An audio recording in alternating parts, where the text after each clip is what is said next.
Welcome to Spindle City Straight Talk. I'm CJ. And I'm Chip. And we're here to bring you some news for the week.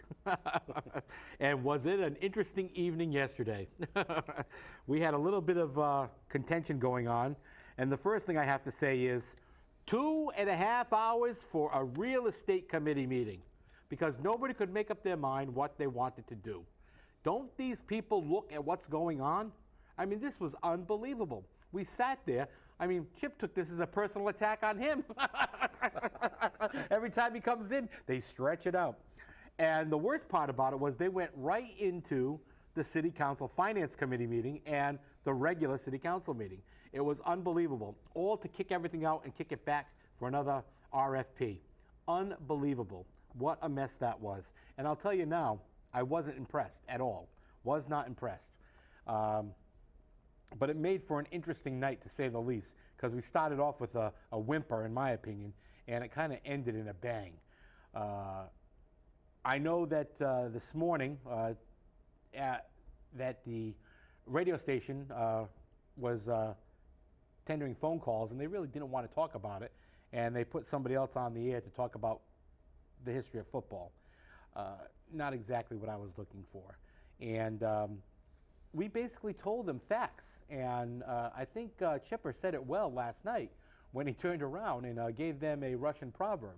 And with that, I'm going to leave this over to Chip to give them just the highlights of the information you presented to them, and then what they did afterwards. Well, basically, we gave them a reality check. We told the council, who had, as CJ said, we had sat through 2 hours of a real estate meeting, which showed that everyone there was unprepared. People are complaining about getting proposals the night of the meeting, and you know that is again the result of poor planning and lack of preparation. And this again is one of the reasons that we have the situations we have in Fall River.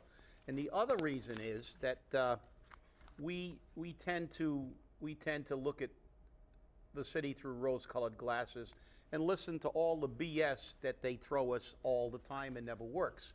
So I kind of told them why it really doesn't work. And I did it with figures that are right from the Department of Revenue and from the United States Census Bureau, and I gave them a copy of the figures. It's pretty easy to figure out why Fall River is in the condition it's in. And I basically told them they're contributing to that condition by continuing to raise taxes and fees and bonding ad nauseum. Well, these are the figures. A quick note. These are numbers that I showed them that show the number of businesses in a community compared to the income and the poverty level, people living at or below the poverty level. Well, Fall River ranks number 2 in people living at or below the poverty level. Well, guess where we rank in businesses? We rank 9th out of 10. So that's the reverse of the 2. We also rank 9th in household income. And again, we're at the bottom. The only city worse than us is Lawrence, who ranks 10th in household income, 1st in people living below the poverty line, and last in number of businesses in the community. Boy, Chip, that's something we should be proud of, huh? Yes. I mean, this is like unbelievable. Yeah. Obviously, poverty has a direct relation or correlation to how many businesses locate in your community. Well, no, but that's not true. You have to listen to them. If we put lights on the Braga Bridge, and if we talk and we say good things, it's like Field of Dreams. They will come. Well, they won't, because if we look at the other end of the spectrum, Newton is number 1 in the amount of businesses. There are 2,000 less people in Newton, by the way, than there are in Fall River. We have 4,808 businesses, according to the United States Census Bureau. Newton, that has 86,000 in comparison to our 88,000, has 14,276 businesses, nearly 10,000 more businesses. They're also number one in household income, in addition to being number one in businesses, and they're also last in people living below the poverty line. They have only 6% of their people living below the poverty line, where we have almost 23.2, almost 1 out of every 4 people in Fall River are living below the poverty line. And then it goes on to Cambridge and Quincy and Somerville, who are ranked 1, 2, 3, and 4, and they're also 1, 2, 3, and 4 in a number of businesses.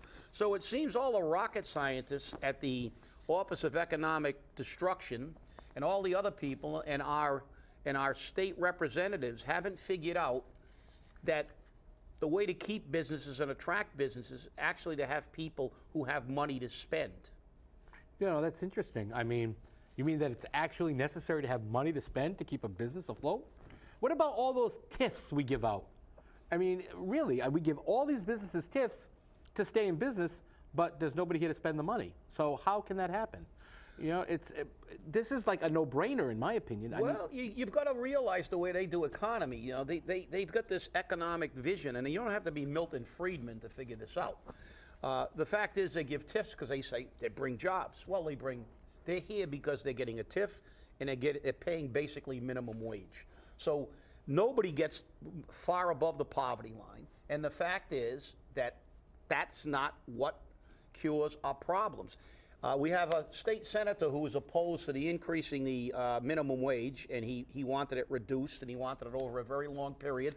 And we hear Rob Million all the time saying how giving businesses tax breaks helps and how we've got to keep the cost of business down. Well, I hate to tell you this, guys, you're all full of crap. Look at the numbers. When you give people money, they spend it. And when they spend money, businesses come. Businesses come and stay when you have people who can buy their goods. You know, it's very interesting too, because I have done some studies on my own looking at the new businesses to Fall River, which happen to be Walmart and Sam's Club. And I actually went right to their vice president, their regional vice presidents for both stores. And I said to them, why are your prices so high compared to your other stores? And they said, well, there's no businesses within a 10-mile radius that can compare to us, which I found very interesting, which says something a lot, because when you consider that Dartmouth and Seekonk have these stores, and when you look at the prices they're charging at those stores, they're actually lower, sometimes 15 to 20% lower than the Fall River store. And I remember when the Walmart store had their grand opening and a regional manager was there, and he said, this is Fall River. They can afford to pay it. It's a welfare city. And I was stunned. I was absolutely stunned that they would say that. But they do. That's exactly what they do. They've set their prices for Fall River at the top of the MSRP minus a couple of pennies so they can say they're underneath anyone that may be in the city. And this is what our city government does too. Because we gave them TIFs and land breaks and everything else to come to Fall River because they're bringing jobs, minimum wage jobs, no benefit jobs. It's terrible. I mean, this is what we're destined to do. We're destined to relive our history over and over again. Well, you got to realize what stores like Walmart and all these big box stores do. Walmart has a history of, number one, being anti-union, anti-wages, very poor working conditions, but they also have a history of running everybody out of business. They come in and they run everybody out of business because they lower their prices, and then when they're the only game in town, they raise the price because now people, and they also gravitate toward areas where they have a poor demographic. Because let's face it, people in Newton, where the average household income is $113,000, don't buy their clothes at Walmart. You know, they're going to go into Boston, and they're going to go to the Macy's and all the other higher end stores to buy their clothes. And the fact is, water seeks its own level. But this is, again, we get back to why we never progress.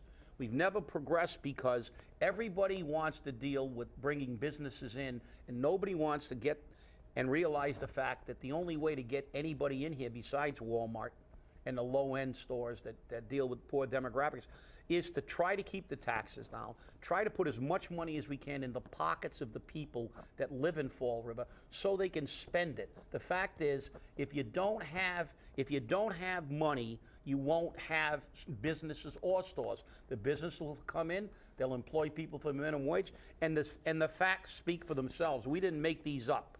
The fact is that every city with a low household income and high people and a high percentage of people on the poverty line have fewer businesses than the places with people with money. But our council, as we told them yesterday, has to stop taking money out of the pockets of people, because the more they take, the less attractive we become. Well, and again, people can't afford to keep paying it.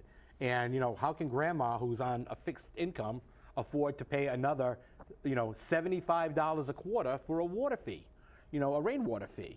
And, it's just very interesting that you talk about that, because over the past couple of weeks, how many times have we heard the city council members individually and collectively say, the city cannot afford these bondings, the city cannot afford to raise the taxes, the city cannot afford to raise the fees because people can't afford to pay it? How many times have you heard that? I mean, just too many. And yesterday, their priority item on their agenda, direct from the 6th floor, the Taj Mahal, direct from the Taj Mahal, was a loan order for 10 SUV police cruisers, a new election equipment, car for the traffic department, equipment for the DPW, and maintenance vans for the building department. 10 SUV vehicles, $365,000. That's $36,500 a piece.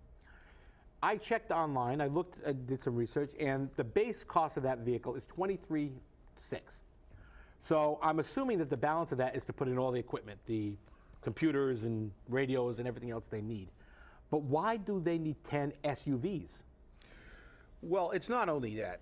I mean, our council they seem to be, have a lot of wool that they can get pulled over their eyes. So they must be really sheep, because, I heard one of the city councilors yesterday say, well, that means that, that's because they've got to put computers in, they've got to put well, number one, they're not going to put new radios in. They're going to use the old radios. They're just going to, those things have to be fitted for radios, and they're going to use the radios because these radios are on a particular frequency, and there's no reason to buy a new radio. It's ridiculous to buy a new radio. They have already got computers in the cars. Why? Why? That bond isn't to upgrade computers, it's to buy vehicles. So you're going to transfer the computers that already exist in the vehicles. It's baloney, and I'd like to see who's getting this contract, because we're overpaying again, and that's another problem with our city council. They listen to the crap that they're presented, as last night when they were talking about another issue. The treasurer was there, and as usual, every time he was asked a question, he didn't have the answer. The attorney didn't know how much they pay an hour for a Boston firm that they subcontracted. So how the hell can we run a city when we're paying out money and we don't even know if we're getting the best deal? Not only that, I mean, they asked an attorney who represented us on that environmental issue, and he said, I get $150 an hour. But I don't know if I'm capable of doing the same job. How can you not know what needs to be done? I mean, this is what we're hiring? It's the law school of Crayola. It really is. Well, I think he was being a lawyer. He was. Because he didn't want to infringe and say he was trying to steal clients from the other attorney. So he kind of said, well, I'd have to see exactly what he did to see if I could do it, which is an evasion. The fact is, it's crap. He's getting $150 an hour. Boston lawyers get $400 an hour. Or more. Or more. If they're really good. Yeah. So why are we hiring Boston firms when we have our great law department? Well, I guess we have to go back to that last fiasco. We saw what our law department did on that $800,000. Right. So, but why pay them? If we can't do the job, let's subcontract all our legal fees out. As a matter of fact, we can hawk the $9,000 DOA and maybe rent a lawyer. Yeah, there you go. I mean, but it's interesting because I spoke against this loan order. Not because I'm against new police vehicles, not because I am against new election equipment, but why do we have to wait till the last minute all the time to do this where it becomes a crisis. Why couldn't we have put into the budget 1 or 2 vehicles a year? Why could we not have put in a vehicle in the traffic department budget? $25,000. And they say that the police department vehicles that they're going to replace are obsolete, they're garbage. I'm quoting a city council who said they were garbage. But they're so much garbage that they're transferring them over to the auxiliary police department, and they're going to use them. So, I mean, they must be real garbage. And it's the same thing with the maintenance vans. 2 maintenance vans, $60,000? What are we getting for $30,000 a van? Well, obviously, I know what we're getting. And so do I. Well, I know what we're getting, and we can't say it on the air without the FCC or something coming down on us. But the fact is that nobody checks, and that's the problem we've said from our first program. We have to ask why, and we have to ask why we spend this kind of money. We have to look at this money. Because it's not their money, nobody cares, it seems. They don't realize that it's our money they're spending, because if I was looking for a car, I would go and price it at every dealership I could to try to get the best possible bang for my buck. I mean, I don't walk into a store and a guy says, look, I can get this TV, and give you this TV for this price, and say, okay, and then find out I could have got the TV for 50% less somewhere else. People shop. We have a process. We have people, but there's no oversight. There's no accountability. They go in front of the council. As you said, it's a crisis. Why don't they buy, even if, let's say, the vehicles were $40,000, which is way overpriced. If we bought 3 vehicles every other year, 3 police cars, that's $120,000. That's chump change in our budget. I mean, we spend more than that for miscellaneous pencils in the school department. And the fact is that if we bought 3 new cruisers every other year and moved them into the fleet and retired the 3 oldest vehicles, we'd have a fleet that would never be obsolete. We would always have vehicles, and we have backup vehicles. This is piss poor planning and a total disregard for the taxpayers' money. Well, and they proved that last night at the city council meeting by saying, I don't know. That's all we ever heard. Yesterday on the air, on local radio station, 2 of our favorite talk show hosts came out totally against Kathy Ann Viveris. Amazing. They were like, she's not able to handle this. She doesn't have the answers, and she doesn't. The entire night last night, all she did was, I have to defer that answer to Mr. Nunes. I have to defer that answer to Mr. Nunes. I have to defer that answer to Mr. Nunes. Mr. Nunes is the treasurer. And Mr. Nunes' answer was, I don't have that information. I don't know how much we paid. I don't know where it went. And then when he did know how much it was, he couldn't initially say where the money came from. So what good is this treasurer? I mean, we have to really look at this and say, wait a minute. You and I talked about this yesterday before the city council meeting, in our usual daily phone calls, that Fall River is the only city that you can get a job and get a raise at the same time. Not only do you come in to the job at the pay rate of the previous guy, we give you a bump up. And not only do we give you a bump in the pay, we give you 2 or 3 assistants which get the same pay because they're all friends. And why do we care about it? We don't have to. It's not our money. It's the taxpayers' money. And this is why you need to speak to your city councilors. Because yesterday, after I came out and said to them the same thing I'm telling you today, they went through this agenda in probably 20 minutes tops. And when they asked on the bond for the police cars and the election equipment and whatnot, they chose to send it to the finance committee for disposal. But it went like this. Yes, all 9 of them. Not one of them voted no on it. Yet these are the same people who said, we can't bond money anymore. We can't do it. But we're going to send it to the finance committee. Why do you do that? They sent it to somebody else so that they can say, I didn't do it. They did it. It's the new phase of Fall River. As for the land dump, the mayor said, I'm not doing this. The city council has to do this. They're going to propose and then dispose of it. No, Mr. Mayor, you propose and the city council disposes. And Mike Mioza made that very clear. We can't live this way anymore. I received a phone call from a concerned citizen yesterday, and she is in the process of forming a group for a taxpayers' revolt in Fall River because they are tired of it. They are tired of it. And I mean, what are they going to do?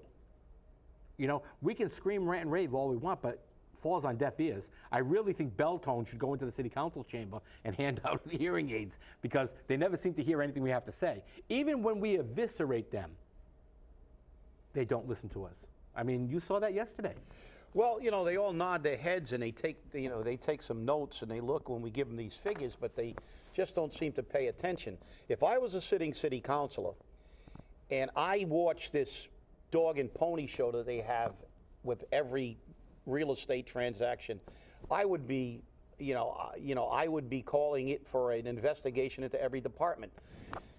They ask the treasurer for any kind of information that's important, and the answer is always, I don't have it with me, I'm going to have to check, or that comes from the auditor, I'll have to check with him. Well, you're down there to discuss an issue. It's on the agenda of the city council. Why the hell aren't you prepared?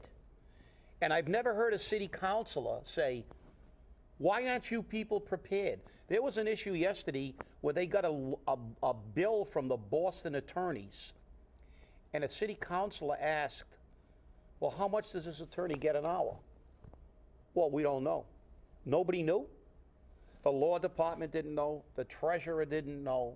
Nobody knows how much this person charges, but you get a bill. When you hire somebody, you don't know how much they get an hour? They just give you a bill and you go, okay, I'm going to pay this.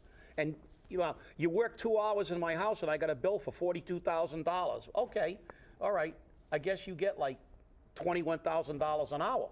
And nobody knows. In the city of Fall River, they spend thousands of dollars for legal, $18,000 I think that bill was. $18,000 and change. Yep. Yeah, $18,000 and change. Nobody knows how many hours the lawyer spent on it, and nobody knows what they get an hour. They're going to check. They're going to check. It's on the agenda. They're talking about it, but nobody has any figures. This is unacceptable. We have to revolt, because I remember a time when Bob Connors was there, and very rarely did he not have figures. This city was once run where when they went before the council, they were prepared. Now it seems to be, let's evade the issue by saying, well, I got to check into that councilor, and the councilors take this for an answer. I have never seen one of them say, I will not accept that answer. I want you to go back to your office and bring it back down here. Yeah. And that's what we have to do. And so this is crazy, and I know it's almost time for the commentary. Not yet. But yeah, we're almost there. But I'll tell you right now, this financial team that this city now has is the biggest joke I've ever seen in my life. The left doesn't know what the right's doing, the right doesn't care, and its head is chopped off. And there's a little redhead rolling down the hill, because I'm telling you, nobody knows anything. But they have 4 consultants. They kept the treasurer. The old treasurer who had to leave is now a consultant. His daughter's a consultant. They have another consultant that's related, and they have the treasurer. So we went from 1 treasurer to a treasurer with three consultants. So how much more are we paying? And we still get no answers. Yeah, 4 treasurers. Isn't that nice? Wonderful thing. Wonderful, wonderful thing. I'm telling you. Well, I guess it is now time for that lovely commentary. You've heard us gripe about it all day today, and now it's time for you to stand up and talk. Do you know why they are able to get a hold of what they do and get away with it all the time? Because you, the voter, do nothing. You don't talk to them, you don't vote for them, or you do vote for them because you have no idea who to vote for, and you vote for things that you have no idea what's going on.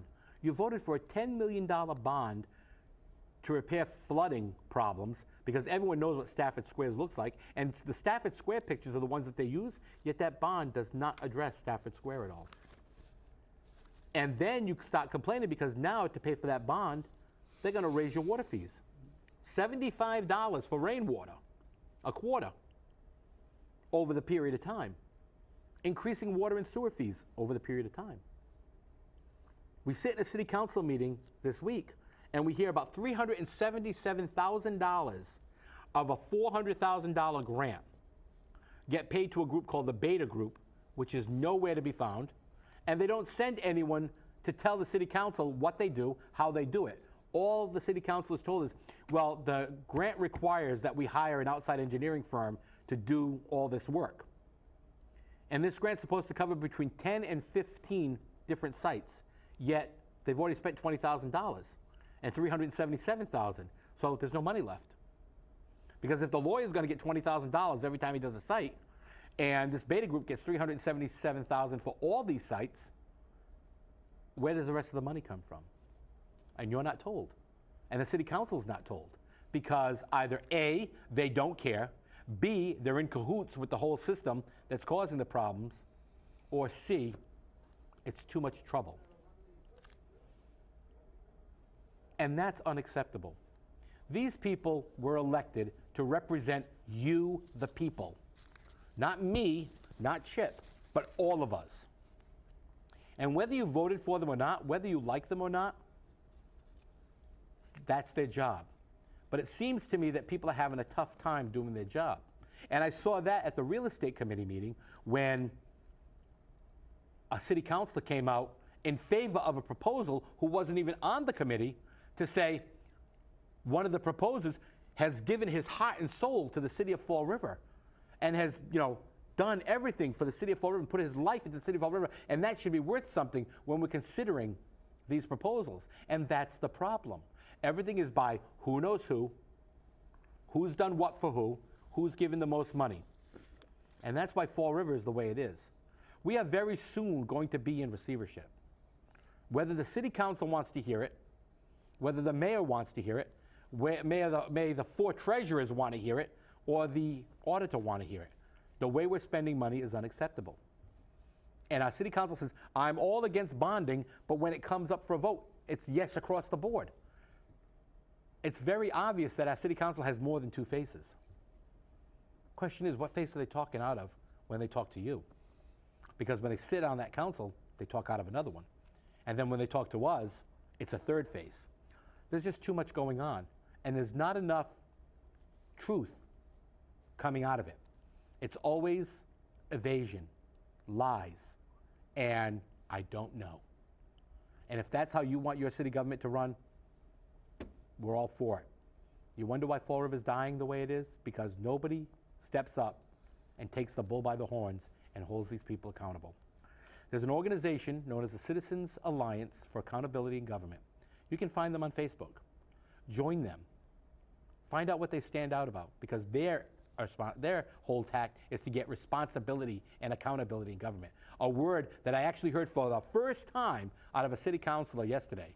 It's amazing how they know the words when it's convenient. And that's my complaint for the day.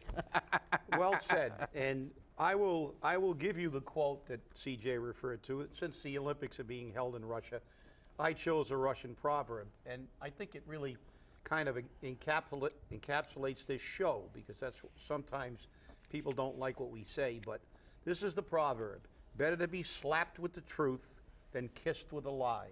And the problem is we've been kissed too many times with too many lies. And that organization that wants to revolt, tell them to get a hold of Citizens Alliance for Accountability in Government, and we can have a subcommittee. We can call it POT. Pissed off taxpayers. I've come up with a name. There you go. It's time for Fall River to stand up, and it's time for us to say goodbye. And we hope to see you again next week. Thank you for joining us. I'm CJ. And I'm Chip. And remember, we bring the straight talk to you that everyone else is afraid to say. Have a great day.